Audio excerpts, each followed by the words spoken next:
and it makes it brittle. So then they take off, going down one way, take off. All of a sudden you've got no tail. Yeah.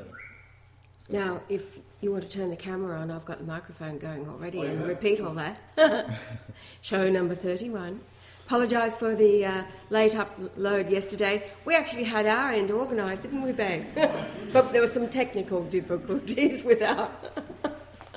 Right, now we're going to play Lorraine Murray, a leading scientist who's been a whistleblower for years, and what she says you can take to the bank as being true. So we'll play that. It's about 4 minutes or so, but it talks about the Vizsla effect. Vigna. This is a very different nuclear weapon. It's using a nuclear power plant as a pulsed neutron weapon source. And it certainly probably damaged those other 3 reactors around Fukushima and could have damaged more. But also it bombarded the whole population within hundreds of miles.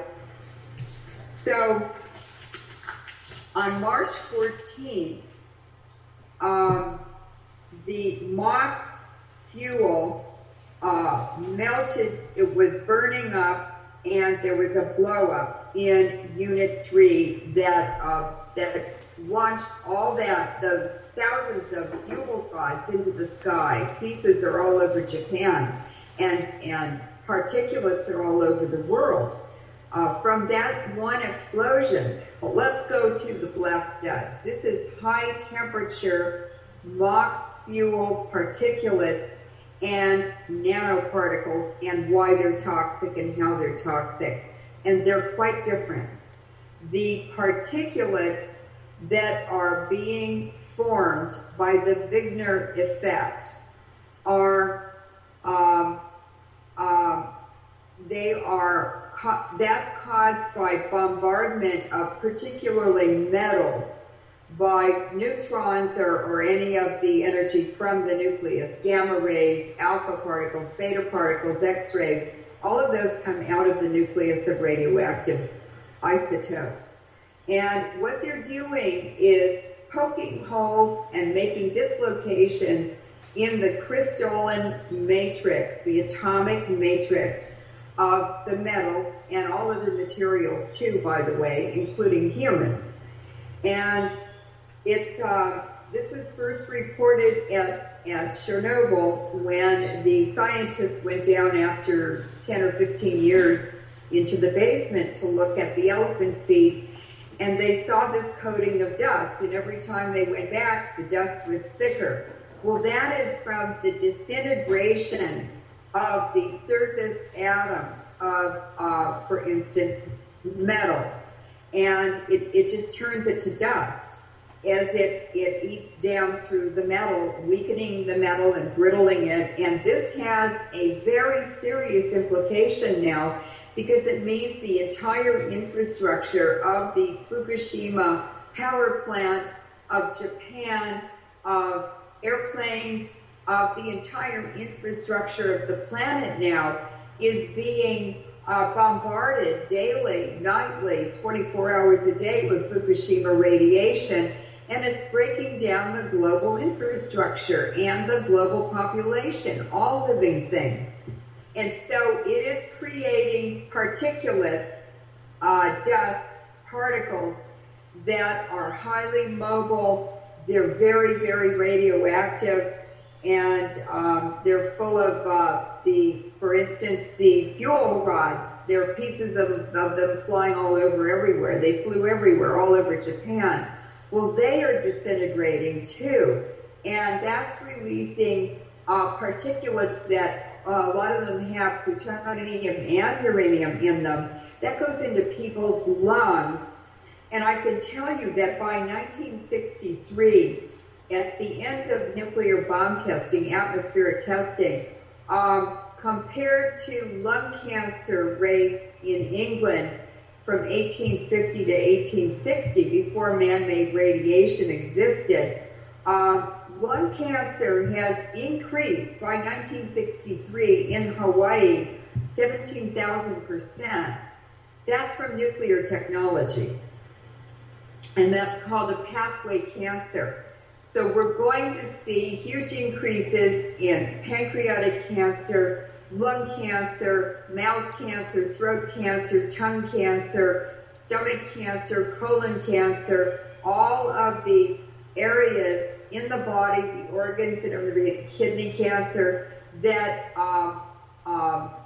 anything carrying food or liquids through the body is going to be damaging the pathway organs and pathways through the body first. And that also, cesium has a horrific effect on the heart.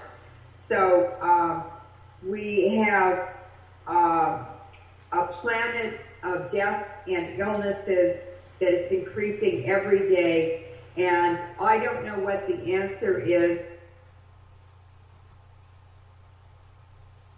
And this is what one of ours, I think it must have been Joel, who put this up. It's got the answer and it's got my face. We've actually tried to contact her because we can't get through. So, now your adventures, this is the whole thing. Yes, my field report from Sydney. And the world as it is, I guess. And who are you, first off? Because no one's seen you before. No one's seen me before. Well, this is on a different channel. Oh, okay. And fair enough. Lazarus, Adam, son of Martha, here, mother, and I'm Brian's son as well. Yeah, should I go into my background? Not really, no.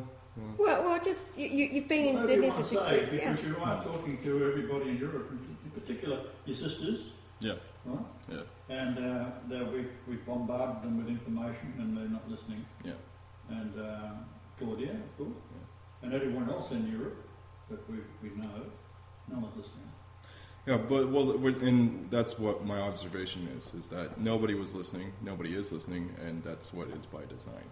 Is that the psyche is literally, they've designed your psyche to collapse in on itself, where you're actually relying on the underlying thought of whatever is being presented to you. Like, you're not thinking, you're literally sleeping. You're just cruising on this line of belief that they push towards you, and you default to it. As soon as I beg you to actually think critically for a second and come off that line, you're not able to do it. Your brain hasn't been exercised. You've been asleep for so long. But no, my story, I don't think I'll have to go into it really. It's but I can go into that later down the road. But what's most important is really the report of how people are nowadays when they receive not only information but evidence, proof, fact, scientific fact, absolutely everything.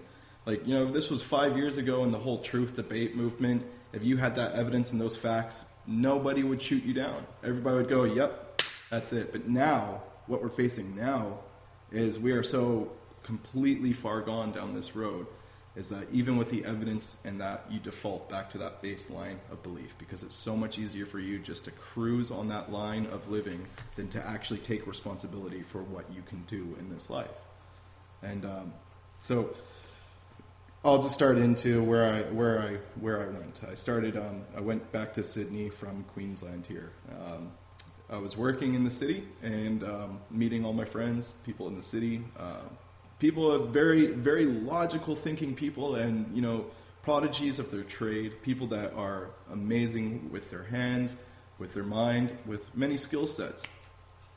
But one thing I noticed, and it's kind of a joke, is that they must have used all their logic up at the day of work, honestly. Because when they come home and they sit down, I get it. You've been working all those hours, you're tired. The last thing you want to hear is something about how this is bad for you and how this could actually kill you and how this is harming you.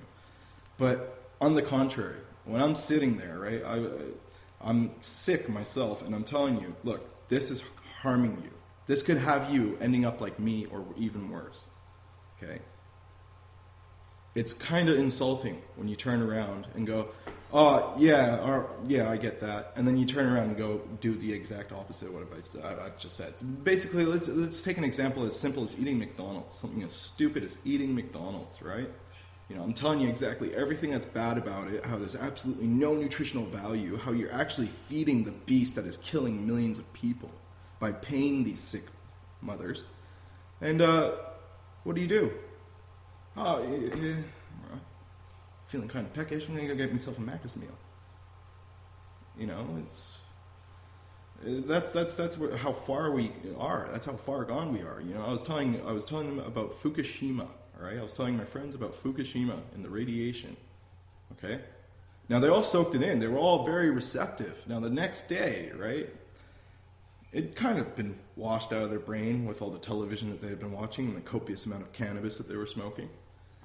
But end result, what sunk in? What sunk in? That's what I'm looking for. I planted that seed. And usually, you know, 5 years ago, 10 years ago, you planted a seed and it's going to sprout. You'll see that sprout and it'll flourish.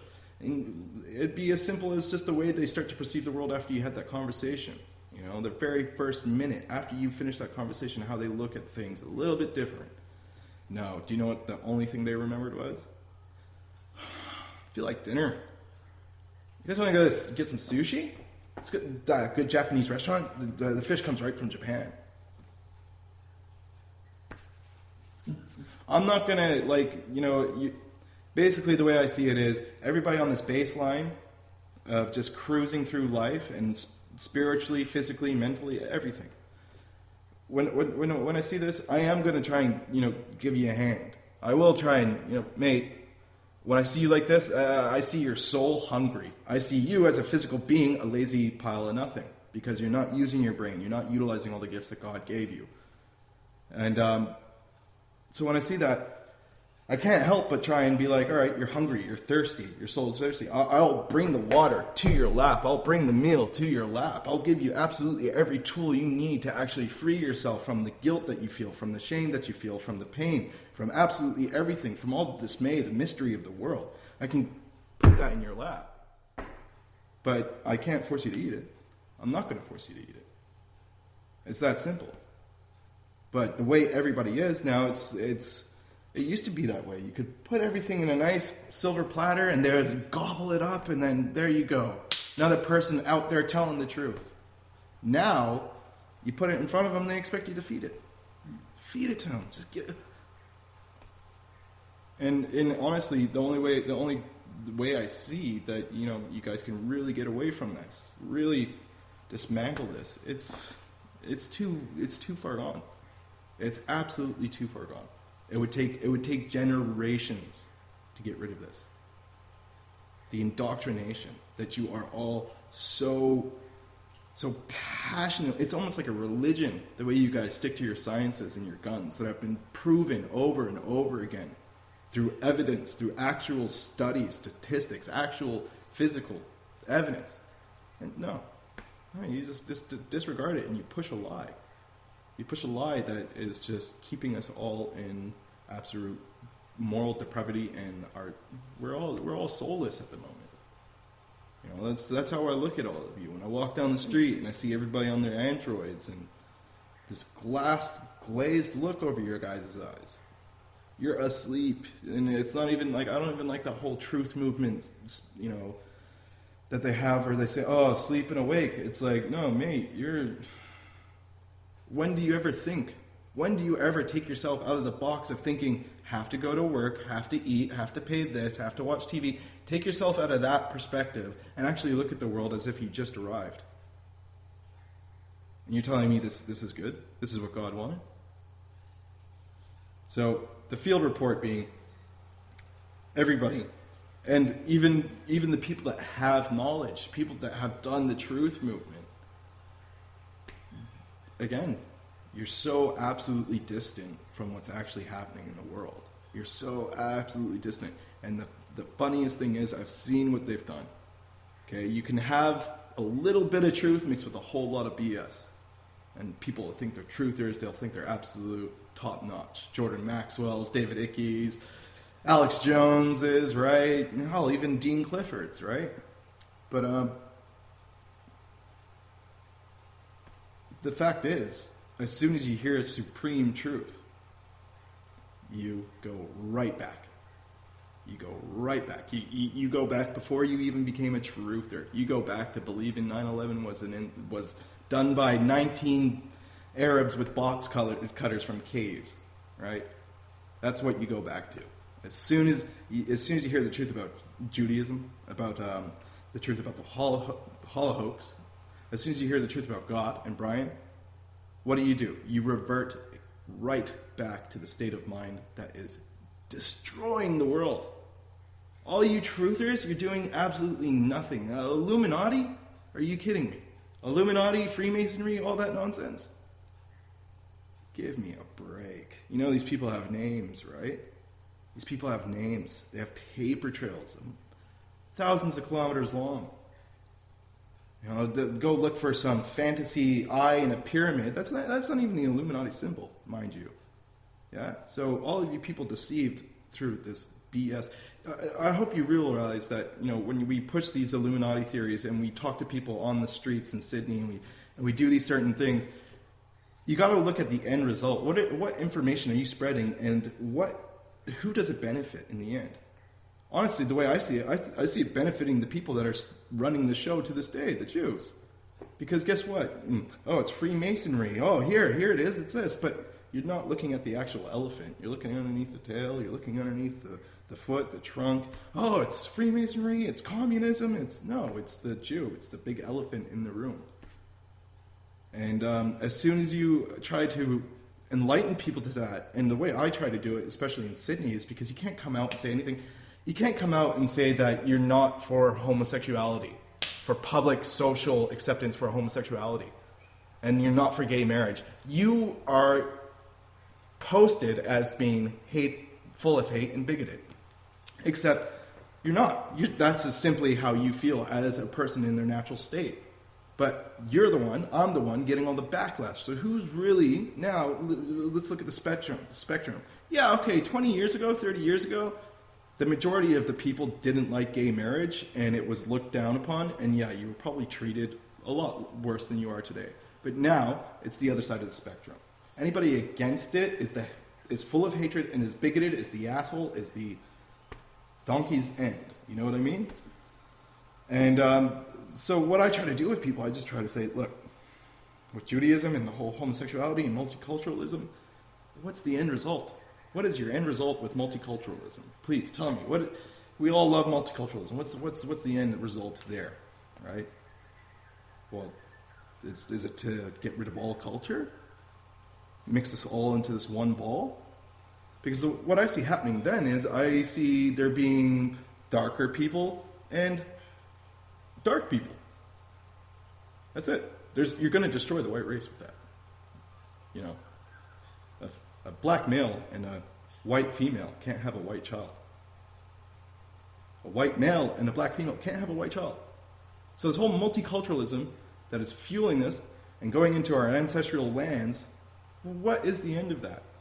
And people just, but how can you say we haven't learned anything from the Africans? Are you kidding me?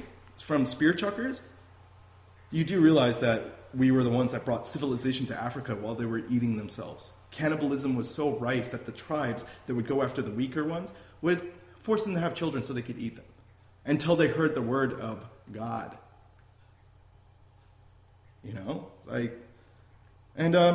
but no, all right, so we go down that road and we get down to that situation. We pound it out, you know, that debate with these people where I'm not trying to get them to believe in anything I'm saying. I'm literally trying to appeal to the logical sense.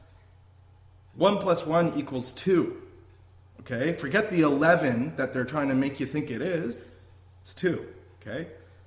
And so when we pound out that, we'll go down the other road until it gets down to the baseline, which is the Jew. Now, we can debate every single thing to the point. We can go communism, we can go World War II, we can go Hitler, we can do all these things that even, you know, social constructs today that aren't working, economics, everything. And I can have that person not only totally convinced, but actually knowing that what I'm saying is the truth. And they've actually looked it up and they know it themselves. And they'll be right on point. They'll even throw everything that they had to bring to the table away. But as soon as you get to the Jew, what happens? That guilt has been installed so hard, so absolutely hard. 6 million, which is a completely fabricated number. But let's say 6 million, okay. Well, what was it? It was 60 million that died in World War II. 58, so 58 million of them were civilians. There were 60 million Russians. Christian. Well, not only that, Bolshevism. From the Bolshevik Revolution, 1917 till 1991, 125 Orthodox Christian Russians and Slavs have been killed by Jewish occupation. 125 million. 125 million. Hmm. And, well, actually, you know, that's the thing. They actually don't even know the numbers because the Jews, the Bolsheviks actually stopped recording the death rate numbers. So, really, it's probably a lot more than that. Now, what you're seeing in Ukraine, let's go back to that 6 million figure. Just to appeal for logic's sake, because this is a point I try to use for everybody. Okay, all right, fair enough. 6 million. We're focusing on that. But at the same time, you had 10 million Ukrainians killed by the Bolsheviks. You know, you had 4 million Hungarians, right? Polish people, you had 6 million, something over 6 million Polish people, right? All these Slavic people just absolutely being slaughtered. Now, what do you say about that? You know, and that was done by a Jewish-occupied Bolshevik communist government.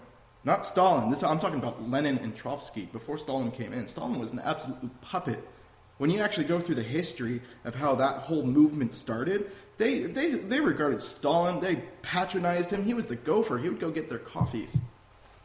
That's all he was. Why do you think when he got into power, he was married to the absolute utmost wealthiest Jewess?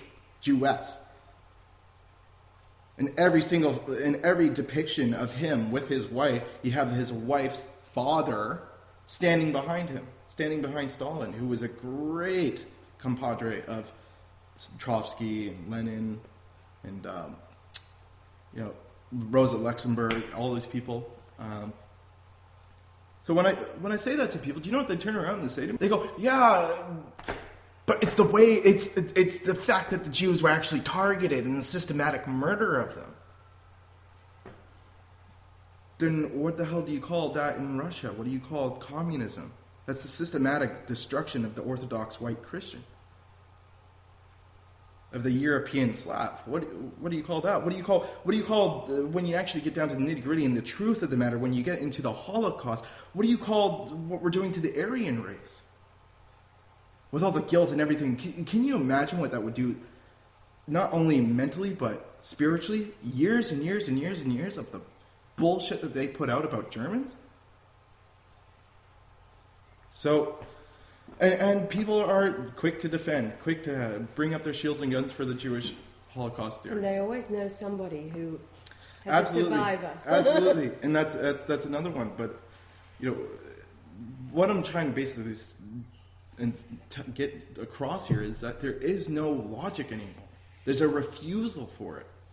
It's not just willful ignorance anymore. It's pretty damn well a decision. And it's getting to the point where we're really going to see the true heads separated from the weak. Like it's gotten to that point where, you know, people that I thought were shoo-in all the way to, I'm like, you know what, I got my money on him to the last single second of the game. No, absolutely not. None of you. It's shocking. It's absolutely shocking. I got by about that. My biggest thing was addiction to cannabis and all this other shit and making excuses in my life. No, fuck no. It's really simple, guys. It's really easy. And like this, I'm appealing to the listeners right now, the followers.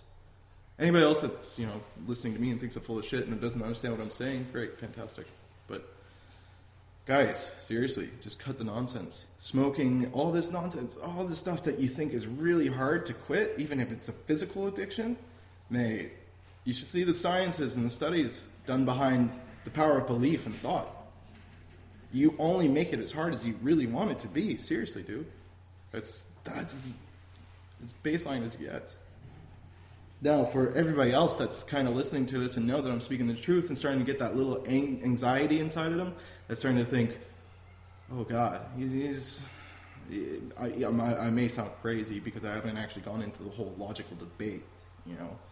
But if you're actually feeling that anxiousness, I would suggest start, like I said, start looking at the world as if you just arrived. That's the logic that you need to start from. And do you know what that logic is? That's the logic of a 4-year-old kid. It's really simple, you know. So, with that, what do you think? So how have you, for those of our followers who've known Adam for years, and the subject of smoking cannabis and marijuana, and medicinally we know, and it is a marvellous plant, and it will be, in the future, it will be utilised for every marvellous benefit that it has. But you've spent many years, haven't you, stoned. Look, it did help me, right, for the ailments that I was experiencing at the time. But honestly, that was only 12% out of 88% of the time, right? So 88% of the time, I'm stoned because it's a mental addiction. You know, you're stuck in this world. I get it. This world really sucks for us guys. It really does. Knowing that God's back and yet having to deal with the everyday stuff that we go through. I get it. You need that escape. But look, recreational, it doesn't even, why affect your mental state? Like, when it gets to the point where we're all going to be super happy about everything and everything's going to be absolutely satisfied and filled and contempt, then why alter that in any way? Right? Like, I get it, it's relaxing and all that nonsense, but guys, be better than that. I know. Be absolutely better than that. Because underlying thing is, it does make you passive. It makes you very passive. And I don't mean like, you know, there's going to be a lot of people going, oh, what are you talking about? I do all this. And I mean, like, dude, I mean, when it comes down to, like, getting critical about something, and I mean as serious as it is, like, you know, talking about basically who needs to be kicked the fuck off the face of the planet for the good of the rest of all the people, you're sitting there going, peace, love, multiculturalism, everybody, let's get together, let's call a group. No, it's not. That's not the way it is. You know, and I know even the way I think now, if I got stoned, I would start thinking again. I go, oh, God, please forgive everybody in the world. No, come on. These people don't deserve any forgiveness. Now, medically, it is astounding. I think the only people that should be, like, you know, smoking it during the day, almost like the pack of cigarettes, are the people with all the mental ailments nowadays. Like, you know, any schizophrenia or even anything that has to do with a psychological, but even then, it's very low doses of THC that you actually need. Like, people, seriously, you're smoking quarters, you're smoking ounces and all this shit, when literally you only need micrograms of THC in the bloodstream for it to do its job, to have your body absolutely regulated up to speed. So you don't even need to be stoned to feel as great as you're feeling. You realize that.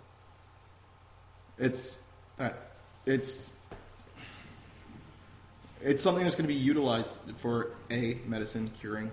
It's basically it's the one-stop shop cure for all the crap that they have installed into the world. Okay? But right now, abusing it the way we are by just, you know, smoking it to cope, man, like, get off of it, bro. Just try to just go off a little bit. Just go off of it, man, because look how critical it is. I mean, like, if war starts tomorrow in your street and they're marching down your street and they're coming to kill you, are you going to be sitting there stoned? Is that where you're gonna be running out there, and it's not going to be electricity, it's not going to be anything, and the number one thing I guarantee you're going to be worried about is getting fucking high again, because you've got this mental stigma about how you just can't cope with your anxieties unless you've got that little bit of just relaxation. Get through your anxieties, bro. Have that panic attack. Fucking don't lie to yourself. If anything's happened to you in the past that's actually creeping up in your psyche and actually causing these problems, face it, address it. Don't just get stoned and just beat around the bush thinking about it and then lull that away and then go on the net and everything's much more interesting. Nah, man, I've been stoned for so long, guys. Sober is a new high to me. Seriously. Like, I've been smoking since like 9 years old, on and off. So, like, you know, it has its absolute benefits, absolutely. But the fact is, we're not even touching a percentage of those benefits until we're actually able to utilize it as much as we want in a laboratory and actually actually get down to the science of it. Because, using just random strains to cure cancers, and sometimes it works, sometimes it doesn't, it's because the THC to CBD ratio, the myrcene, the tyrene, all these different flavonoids and cannabinoids in a plant. But because it's not legal and it's not open to us, we're all getting stoned. Once it's legal, literally, we'll have everybody's cannabidiol levels perfect, that even if you did smoke a joint, you wouldn't get high. You would not get high. You would have everything your body needs. The only reason why you actually do get high is because the receptors are damaged and it's in repair. That's the only reason why you're getting stoned. You know that. So. Anything else about medical marijuana?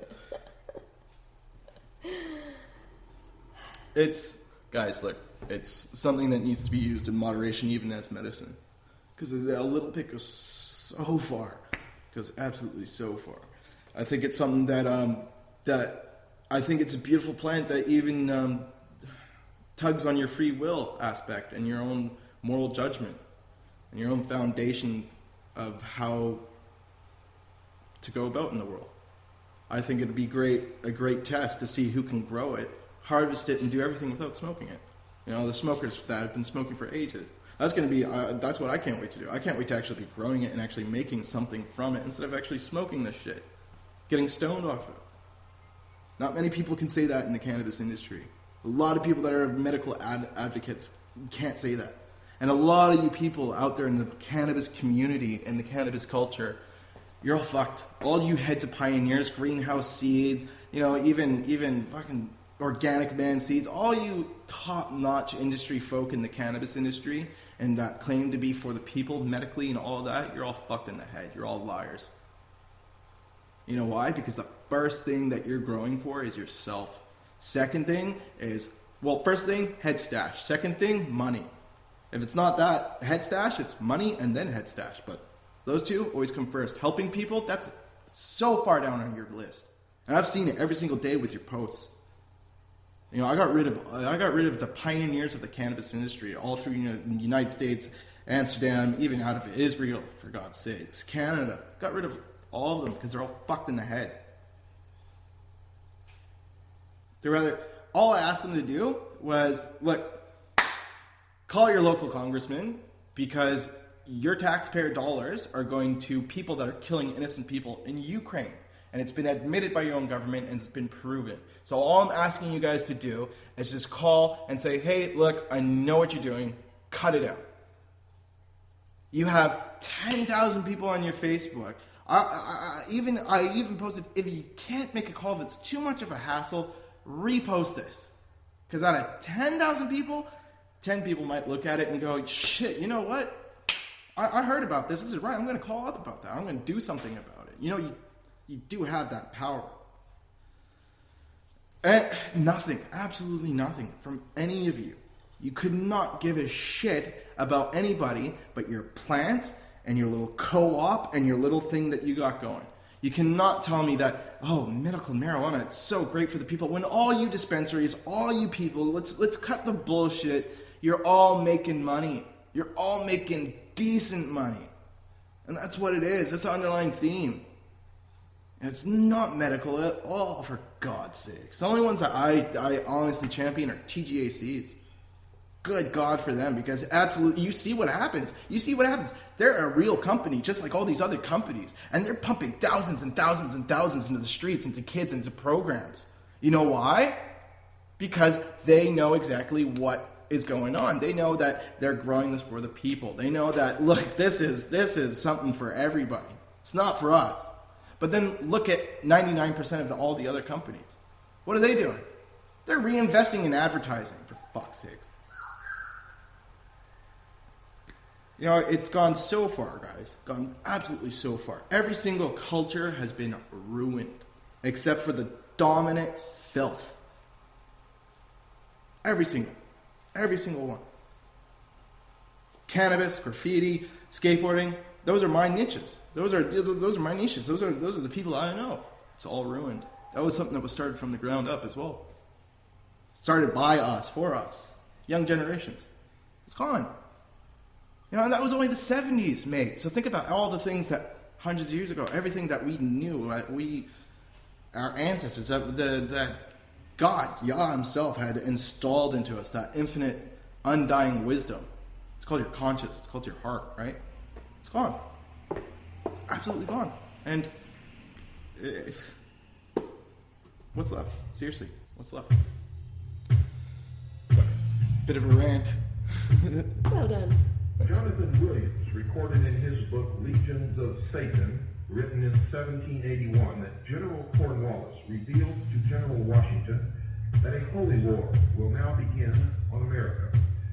And when it is ended, America will supposedly be the citadel of freedom, but her millions will unknowingly be the loyal subjects of the crown.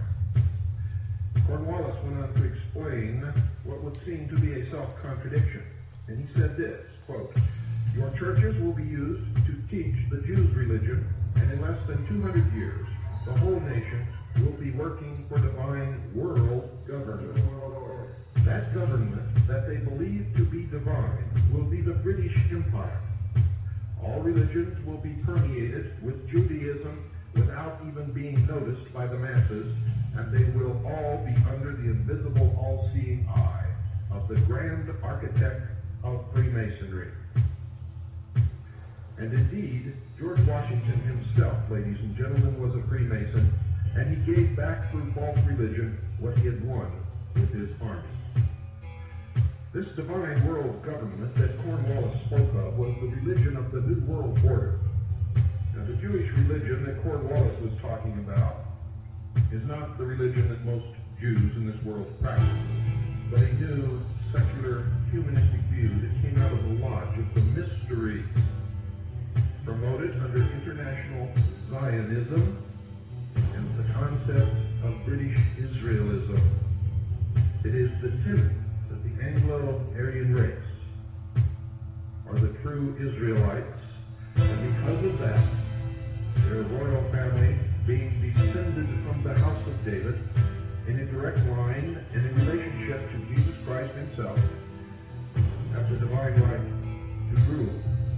One of the myths that are propounded, and you will see more and more of it, is that Jesus did not die on the cross, but entered into a sexual relationship which may have included marriage with Mary of Magdalene, and founded the Merovingian bloodline of kings which began European dynasties, and this is passed on in secret, father to son and mother to daughter, even unto this day.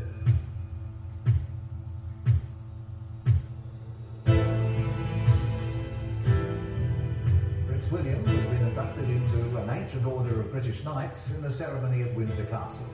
He's now a Knight of the Garter, all part of his steady elevation in rank as second in line to the throne. This was a royal coming of age for the young man who will one day be king.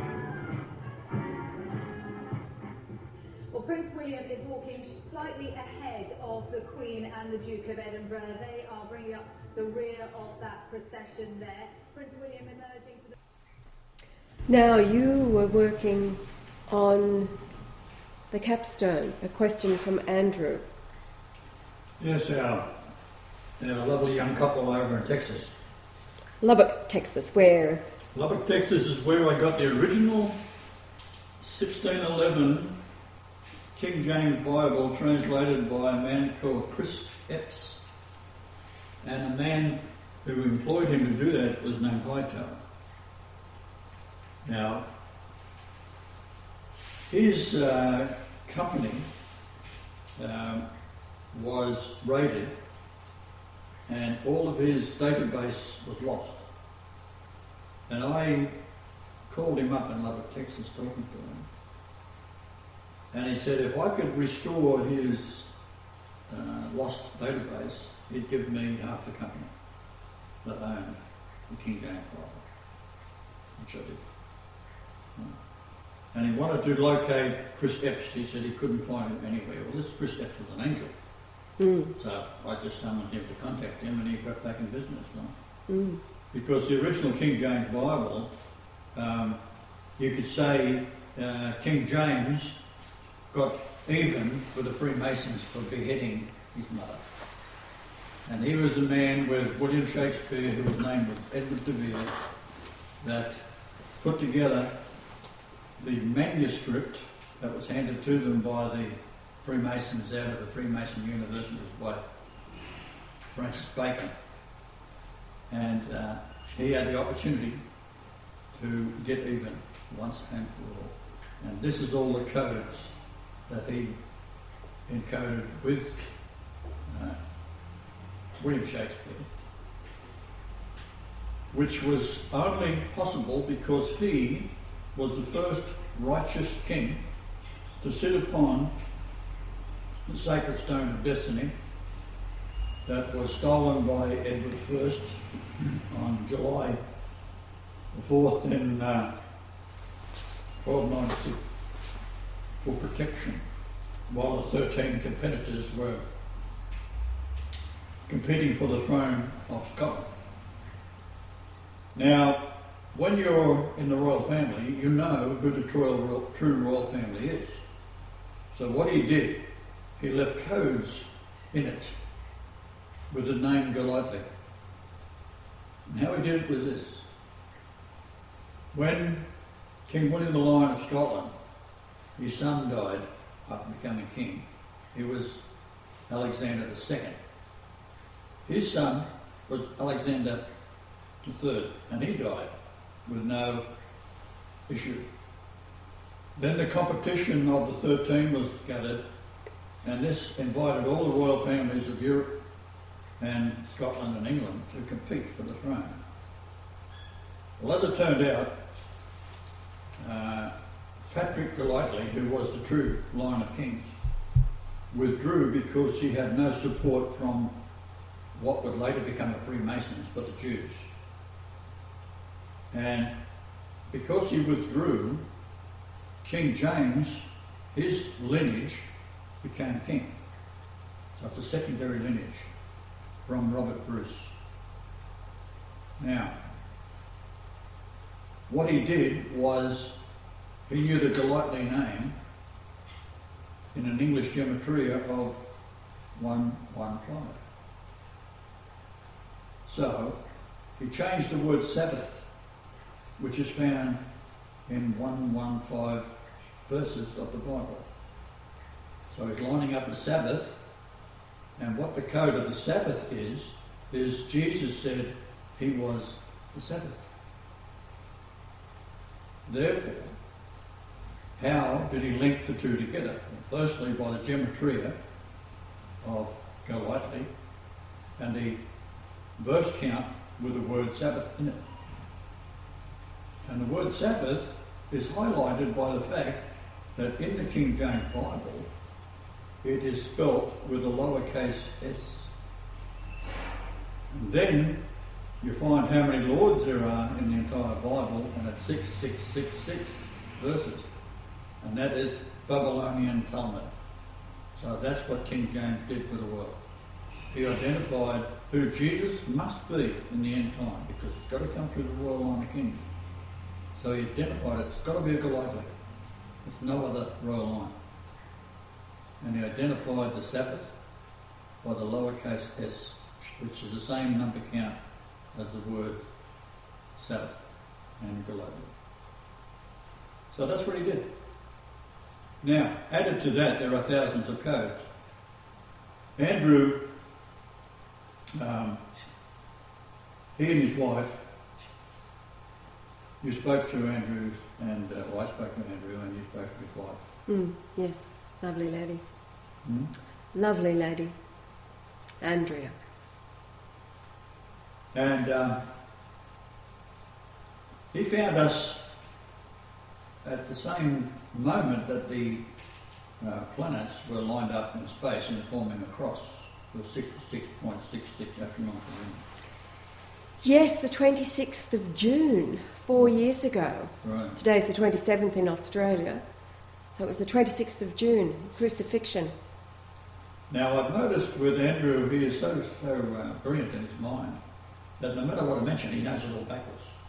He sucked it up big time. Yes, like a sponge. So he asked me, had I ever considered doing the cubic area and volume of the levels of the pyramid up to, say, the peak being 5813 pyramid inches high, then going down to the next height, which is the platform where the rejected capstone is to fit. So I looked into that, and to my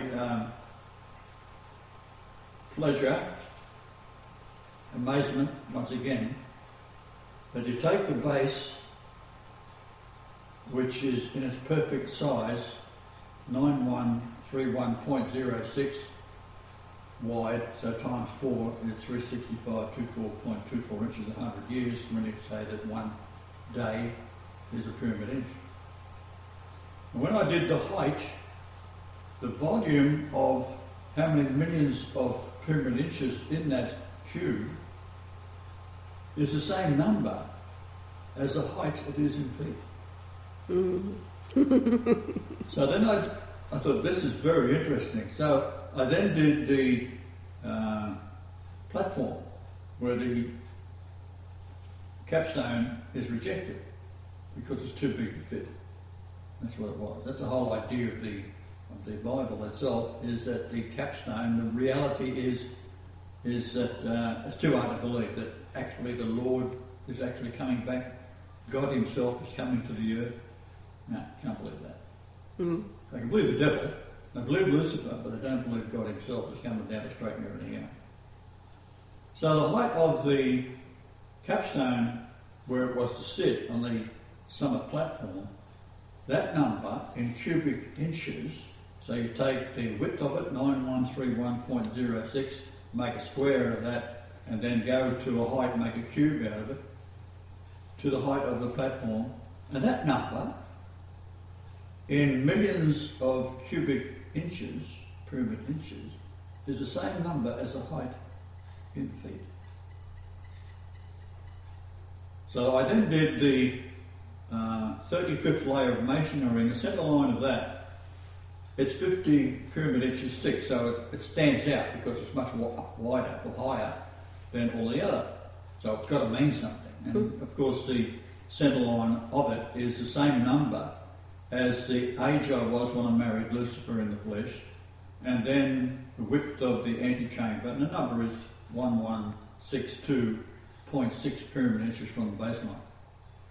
When you do that, it gives you the number in cubic inches of the distance to the South Pole from where I was born, in miles.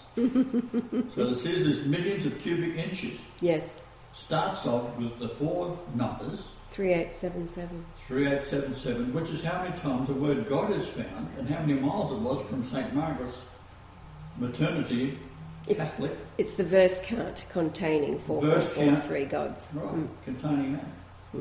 So then you take the pyramid itself, and with the CAD program, you can get it to calculate the centre of it. The centre of it, down from the peak, is the number for comforter, which is the distance from where I was born, the house I grew up in, to the South Pole, 3875 pyramid inches, 3875 miles. So you can see that Andrew and his wife, and she's also very much into watching our videos, and a lovely lady she is as well, a lovely family. That family unit has been divinely inspired to tell me something I didn't know.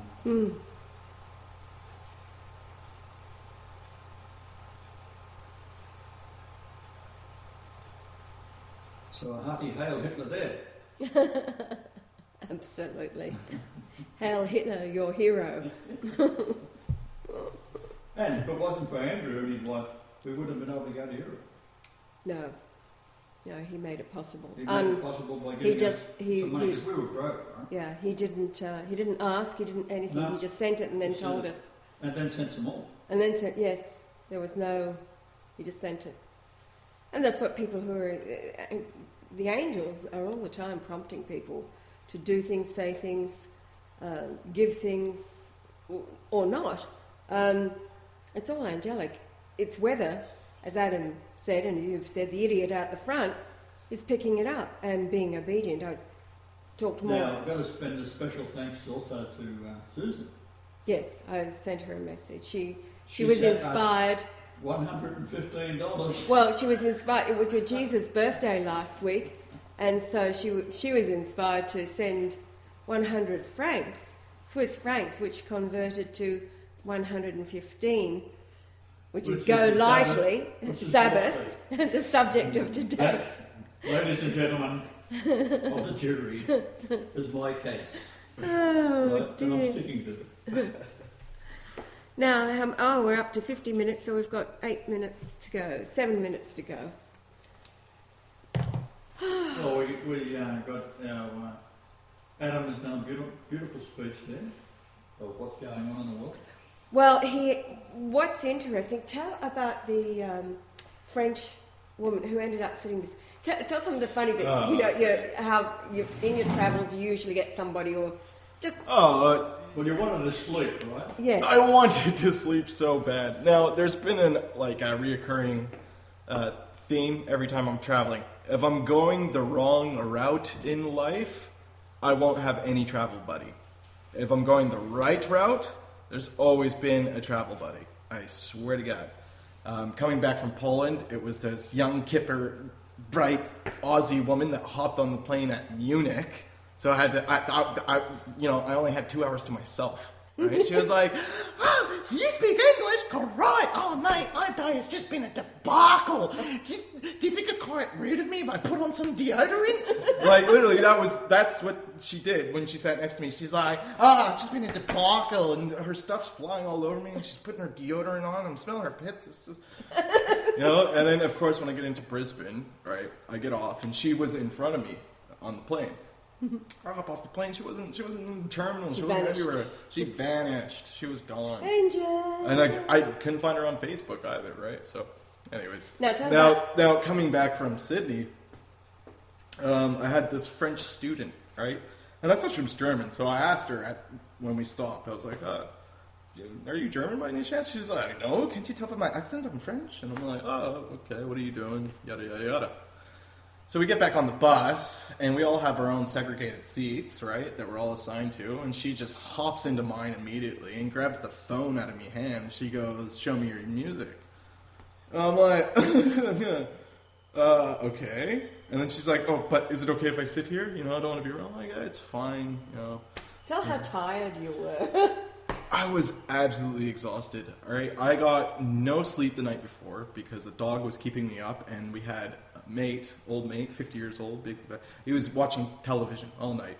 So, and I had to get up at 3:30 in the morning to be out of the house at 4, right? To get up to get to work. I was getting a ride into the city with Chris. Now, mind you, my bus doesn't come for another 13 and a half hours. 5:30 in the evening. 5:30 in the evening. So I end up getting into Leichhardt, right, at about 7 o'clock, 6:30, 7 o'clock. Now I won't say who was driving, but put it this way. The event it was supposed to be 3 of us in the heavy rigid vehicle going down into Sydney. We get to Pheasant's Nest and we get a phone call, and the guy's going, "I'm right behind you. Why didn't you wait for me?" And it was one of the workers, and I was in his spot. Oh. And Chris was like, so we pulled off at Pheasant's Nest, and I couldn't go in the actual back of the truck because if they get pulled over and searched, it's just like, you've got a Canadian in your removalist vehicle. Away. Yeah. So what happened was I actually laid down in the cab behind it. I got absolutely no sleep on the trip up because that's what I'm dealing with. So I get on this bus, and I literally sit on the bus, and I'm like, man, this is so perfect. Like, I'm going to sleep for the first time all the way there. Angels, thank you, And then I did. I fell asleep and got onto that first stop, and that's when, I asked her. I was just, like, curious, right? Because I seen her writing stuff down, and I'm like, if she's German, I'm going to go up and write Ernst Zundel, Mark Weber, Justice for Germans, and, But no, she turns out to be French. Sits down next to me, and it starts off with music and going into music, and then, of course, what does it roll into? It goes into everything. It was put it this way, By the time we finally like stopped talking and she left me alone, and it was like, please, I'm just tired. I just want to sleep. I just want to sleep. It was about 4:30 in the morning, 4 o'clock in the morning. and of course, like, you know, I'm like, oh, please, like, where is she getting off? And she's like, oh, I'm going to Brisbane. And I'm like, oh, cool. All right. Fantastic. So I'm stuck here until that happens, right? Now, the bus driver tells us not to recline in our seats when someone goes behind us, but he says, now this is why I'm giving you an assigned seat, so you won't have anybody behind you. Lo and behold, I had someone behind me, so I couldn't recline. So I'm sitting like this, trying to get some sleep, right? Long story short, she must have been an angel, because we had the gnarliest debate, and at the end, she basically conceded. She was just, that's it, she gives up. She had nothing. But so she was testing you, it prodding you, pushing you, stretching. Yes, she was. How can you say that? And usually like I get fair emotional, but I was just like, wow, okay, let's just really calm this out. And it was, you know what, like I must say, as exhausting and mentally straining it was actually I enjoyed it. It was gnarly. It was like a really proper debate. You know, where at the end of it, you shake each other's hand, and it's like, yeah, all right, leave with what we brought to the table, you know, and maybe a bit more. But finally, okay, so that all ends up, and, you know, she tries to add me on her, I try to add her on my Facebook, doesn't work. So, what does she do? Like literally, because I go on her Facebook page, and it doesn't even have the add a friend button. Because she has it closed to the public, you have to actually send her a private message. So I sent her a private message just with my name, and I said, add me. Still haven't added me. Right? Angel. And, but that wasn't it. So I ended up getting, like, absolutely no sleep. Getting to Brisbane, I have a 2-hour wait. And then I'm, like, sitting there, and it's 10:05, and my bus comes at 12:15 or 12 o'clock. 12. Yeah, 12 o'clock, and... what happens? They go, oh, there's a bus going to Hervey Bay at 10:05. And I'm looking at the clock, it's 10:03. I ran up to the lady, I'm like,